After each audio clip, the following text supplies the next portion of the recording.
Police बल अपने साथ एक डॉक्टर को लेकर के उसी के क्लिनिक की बगल में एक गड्ढा खोद रहे थे, उसी के बताए हुए निशान के अनुसार। जैसे ही पुलिस गड्ढा खोदती है तो उस गड्ढे में कुत्ते के कंकाल निकलते हैं और फिर जब वह डॉक्टर कहता है कि साहब और खोदिए, तो जब पुलिस और ज़्यादा गड्ढा खोदती है तो वहाँ पर एक लड़की का कंकाल मिलता है। दोस्तों, आखिर क्या था यह राज? इसके पीछे की सच्चाई को जानने के लिए आप हमारे वीडियो को अंत तक जरूर देखिएगा।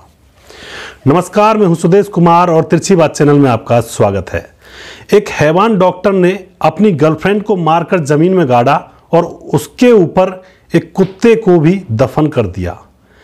तो दोस्तों, यह घटना है मध्य प्रदेश के सतना की। मध्य प्रदेश के सतना में आशुतोष त्रिपाठी नाम का एक डॉक्टर रहा करता है, जो डेंटल क्लिनिक चलाया करता है, दांतों का डॉक्टर है। और उससे थोड़ी ही दूर पर एक भानु नाम की लड़की रहा करती है अपने माँ बाप के साथ और अपनी बहनों के साथ। जो भानु नाम की लड़की है उसकी 3 बहनें और हैं, यानी कि टोटल वो 4 बहनें हैं। भानु के पिता का नाम राम नरेश केवट है, माँ का नाम रुक्मीना केवट है। और जो भानु होती है वह LLB की पढ़ाई कर रही होती है। उसका पिता उसके लिए बहुत सारे पैसे खर्च करके उसको पढ़ा लिखा रहा है। तभी क्या होता है, जो भानु होती है अपने पिता से कहती है कि बाबूजी, अगर मैं कहीं छोटी मोटी नौकरी लग जाती हूँ तो मैं अपनी पढ़ाई का खर्चा तो कम से कम उठा ही सकती हूँ। क्यों ना मैं कहीं नौकरी कर लूँ और नौकरी करते करते मेरी LLB भी कंप्लीट हो जाएगी। उसका पिता और उसकी माँ राजी हो जाते हैं और कह देते हैं अपनी बेटी से कि जा बेटी, कोई नौकरी ढूंढ ले। तभी जो भानु होती है वह अपने पापा से कहती है कि पिताजी, जो आशुतोष त्रिपाठी है जिनका डेंटल क्लिनिक है थोड़ी दूर पर, उनके यहाँ एक रिसेप्शनिस्ट की ज़रूरत है। क्या मैं वहाँ जाकर रिसेप्शनिस्ट का काम कर लूँ? उसका पिता उसे आज्ञा दे देता है और फिर वह भानु नाम की लड़की आशुतोष डॉक्टर के क्लिनिक में पहुँच जाती है। वहाँ पर यह जगह खाली थी तो डॉक्टर उसे अपने यहाँ पर काम पर रख लेता है और उससे कह देता है कि यहाँ पर कोई भी आए, कोई भी मेरे बारे में पूछे या किसी भी बात की यहाँ पर जानकारी ले, वो तुम्हें देनी है और मैं तुम्हें महीने के 3000 रुपये दे दिया करूँगा। वह लड़की खुश हो जाती है, गरीब परिवार से थी, 3000 रुपये उसके लिए बहुत बहुत होते हैं। उसका खर्चा पानी चल ही जाएगा, एक महीने का पढ़ाई लिखाई का थोड़ा बहुत कुछ माँ बाप दे दिया करेंगे। तो वह लड़की उस डॉक्टर के क्लिनिक पर लग जाती है और अब वह धीरे धीरे रिसेप्शनिस्ट का काम तो करती ही है और धीरे धीरे वह नर्स का काम भी वहाँ पर सीख लेती है। अब जैसे ही नर्स का काम वह सीख लेती है तो वह बहुत ज़्यादा खुश हो जाती है और अपने पिता और अपनी माँ से कहती है कि मैंने नर्स का काम भी सीख लिया है और अब मुझे डॉक्टर कुछ सैलरी बढ़ाकर देने की बात कर रहा था। तो यहाँ पर उसके माँ बाप भी खुश हो जाते हैं और उसकी जो और बहनें होती हैं 3, वह भी खुश हो जाती हैं कि बहन तू अच्छा कर रही है, बस लगी रहे। समय गुजरता रहता है। कुछ समय गुजरने के बाद शाम को जैसे कि भानु का आने का समय होता है तो 9 बजे से पहले आ जाया करती है।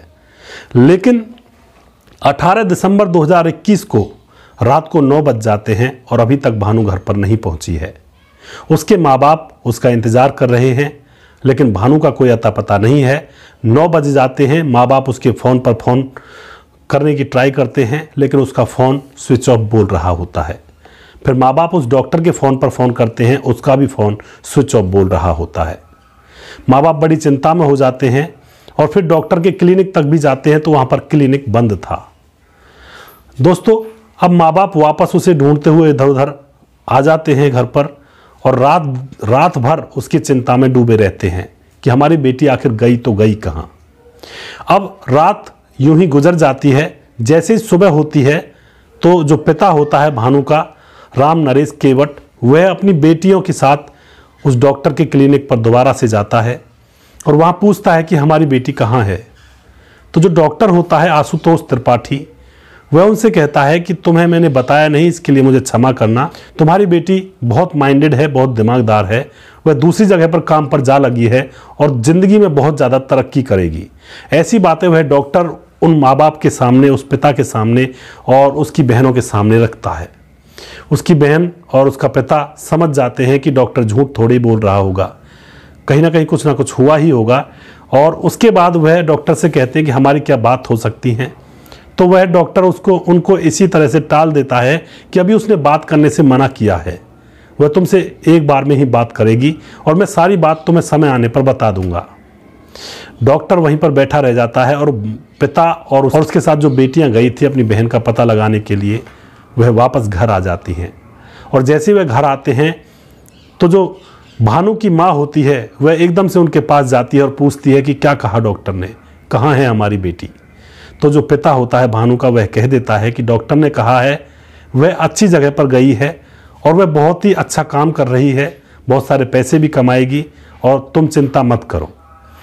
इसलिए हमें तो कोई चिंता है नहीं, डॉक्टर बहुत ही माना हुआ डॉक्टर है, डॉक्टर झूठ तो बोलेगा ही नहीं। दोस्तों, यहाँ पर जो माँ होती है उसको यकीन नहीं आता है।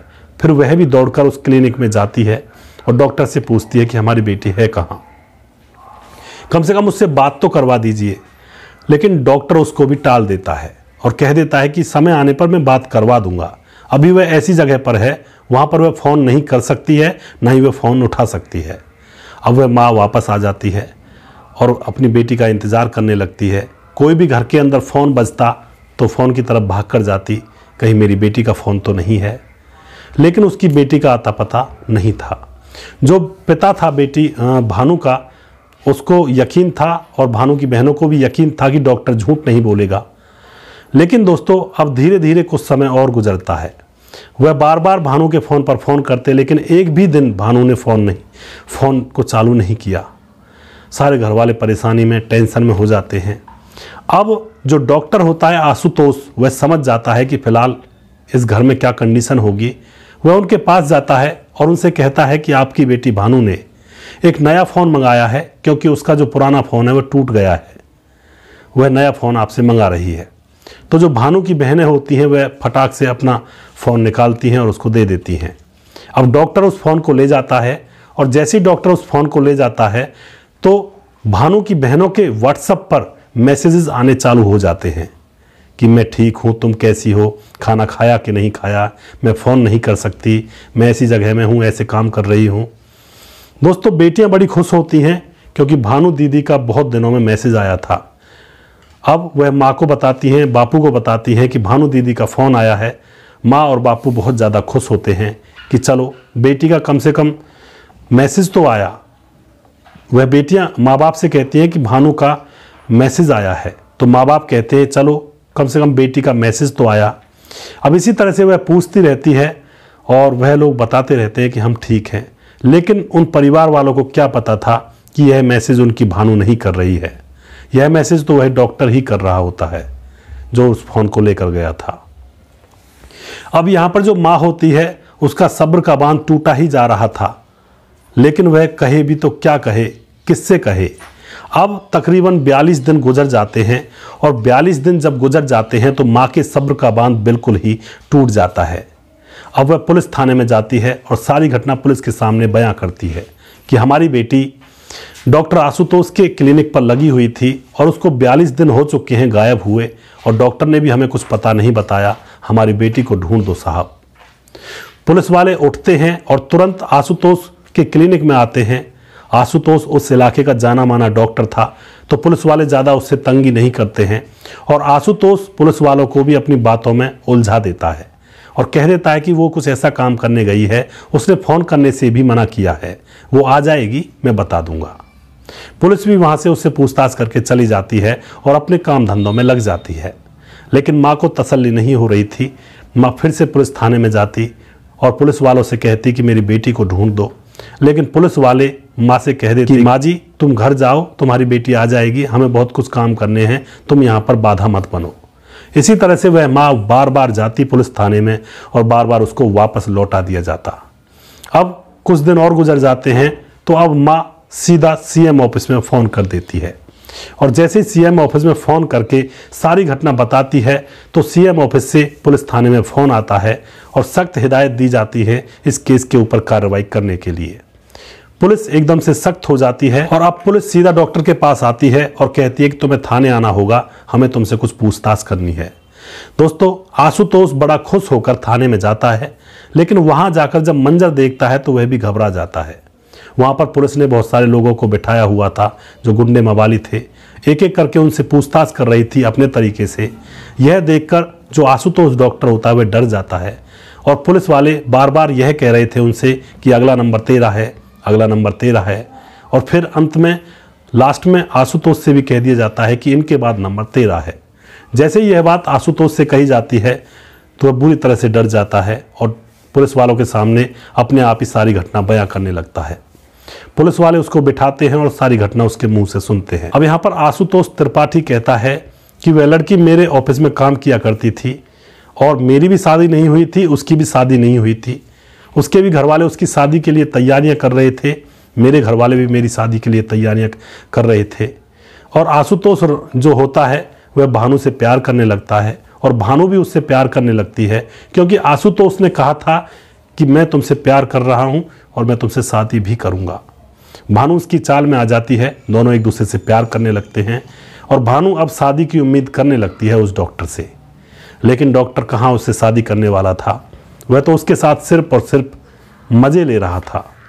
अब 18 दिसंबर 2021 को शाम को जब क्लिनिक की छुट्टी होती है तो आशुतोष से भानु कहने लगती है कि तुम मुझसे शादी कब करोगे। आशुतोष उससे मना कर देता है शादी करने के लिए कि मैं तुमसे शादी नहीं करूंगा। अब यहाँ पर भानु गुस्सा हो जाती है। आशुतोष और भानु के बीच में झगड़ा होता है और जैसे ही भानु जाने लगती है तो आशुतोष उसकी चुन्नी को पकड़ के एकदम से अपनी तरफ से खींच लेता है और जैसे ही आशुतोष उसकी चुन्नी को पकड़कर अपनी तरफ खींचता है तो चुन्नी गले में लपेटी हुई थी तो एकदम से ज़मीन पर गिर जाती है और फर्श में उसका सर लगता है।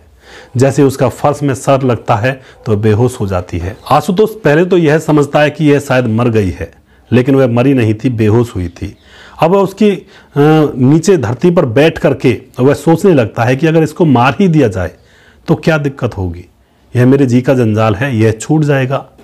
वह उसी की चुन्नी को उसी की गर्दन में दोबारा से लपेटता है और उसको तड़पा तड़पा कर वहीं पर मौत के घाट उतार देता है।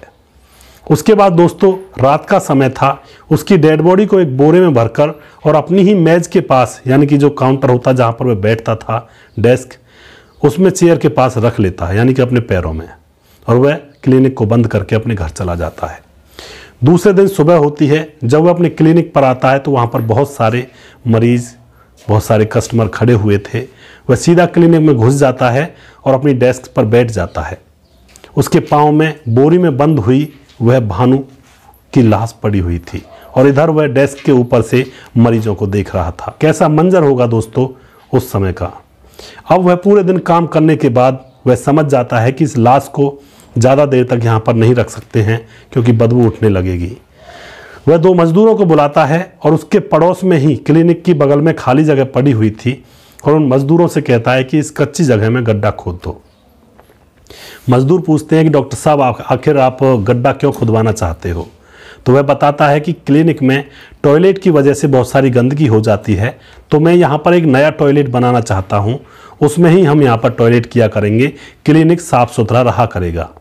अब जो मजदूर होते हैं वह उसकी बात को मान जाते हैं क्योंकि वह बहुत ही नामी ग्रामीण डॉक्टर था, समझदार था। वह एक गड्ढा खोद देते हैं और फिर क्या होता है दोस्तों, रात का समय जब होता है तो डॉक्टर बाजार जाता है और बहुत सारा नमक बाजार से लेकर आता है। जैसे ही वह नमक को बाजार से लेकर आ रहा था तो रास्ते में एक मरा हुआ कुत्ता उसकी नज़र में आता है। वह सोचता है कि अगर इस कुत्ते को भी अपने साथ ले जा करके और भानु की डेड बॉडी के ऊपर इसको भी अगर मैं दफना देता हूँ तो कल को जब कोई वहाँ पर गड्ढा खोदेगा तो कुत्ते की हड्डियाँ मिलेंगी, इसका कंकाल मिलेगा, तो उससे आगे कोई गड्ढा नहीं खोदेगा और फिर मेरा क्राइम छुप जाएगा। उसके बाद वह कुत्ते की लाश को भी गाड़ी में रख लेता है और बोरियां थी नमक की, उन सबको लेकर वहाँ पर पहुँच जाता है और भानु की लाश को बोरी में से निकाल कर उस गड्ढे में डाल दिया जाता है। उसके ऊपर बहुत सारा नमक डाल दिया जाता है और फिर कुत्ते की लाश को भी उसके ऊपर दफन कर दिया जाता है। यह सारी घटना पुलिस के सामने डॉक्टर बताता है तो पुलिस डॉक्टर को अपने साथ ले जाती है और उस जगह पर खुदाई करती है। तो सबसे पहले कुत्ते का कंकाल मिलता है। पुलिस कहती है तो कुत्ते का कंकाल है। डॉक्टर कहता है कि हाँ साहब, इसके नीचे उस लड़की का कंकाल है। पुलिस और खुदाई करती है तो उस लड़की का कंकाल मिलता है। पुलिस के सामने अब लड़की का कंकाल था और एक समस्या ये थी कि कहीं यह भानु का ही शव है या फिर किसी और के कंकाल की हड्डियां हैं। तो पुलिस फॉरेंसिक जांच के द्वारा कंकाल का पता लगाया जाता है कि यह जो कंकाल है यह भानु का ही है। अब दोस्तों पुलिस उसको तुरंत अरेस्ट करके उसको जेल में डाल दिया जाता है और जो भानु की माँ होती है जिसने इस केस की पूरी एक तरह से पैरवी की थी, उसकी उम्मीद यही होती है कि इस डॉक्टर को फांसी लगनी चाहिए, लेकिन इस डॉक्टर को अंत में उम्र कैद की सज़ा मिलती है। और इससे भी भानु की माँ खुश है कि चलो इसको उम्र कैद की सज़ा तो कम से कम मिली, इसने मेरी बेटी को मार दिया था। दोस्तों, इस तरह से इस डॉक्टर की और भानु की जो प्रेम कहानी है, जो झूठी प्रेम कहानी थी, सिर्फ हवस और वासना थी, उसका अंत हो जाता है और डॉक्टर को जीवन भर अब जेल में रहना पड़ेगा। यह घटना अभी की है, सन 2021 में यह घटना घटी थी और अभी उस डॉक्टर को सज़ा मिली है। दोस्तों, ऐसी ऐसी घटनाएं समाज और देश और दुनिया के अंदर हो जाती हैं।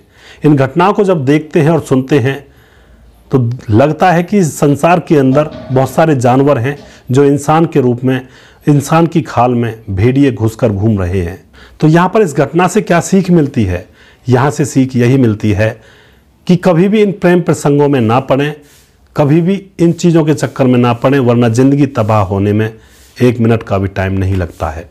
लोग आजकल प्रेम नहीं करते हैं, सिर्फ अपनी वासनाओं को मिटाते हैं, अपनी वासनाओं की भूख को मिटाते हैं और नाम देते हैं प्रेम का, जैसा कि इस घटना में हुआ। अगर आपको हमारे वीडियोज अच्छे लगते हैं तो इनको शेयर ज़रूर कर दिया करें, हम आपके बहुत बहुत आभारी रहेंगे। अगला प्रोग्राम में बहुत जल्दी फिर से लेकर आऊँगा किसी सच्ची घटना के ऊपर। तब तक आप खुश रहें, सावधान रहें, रिश्तों की अहमियत को समझें और ऐसा कृत्य कतई भी ना करें। जीवन में सावधान रहें, सतर्क रहें। जय हिंद, जय भारत।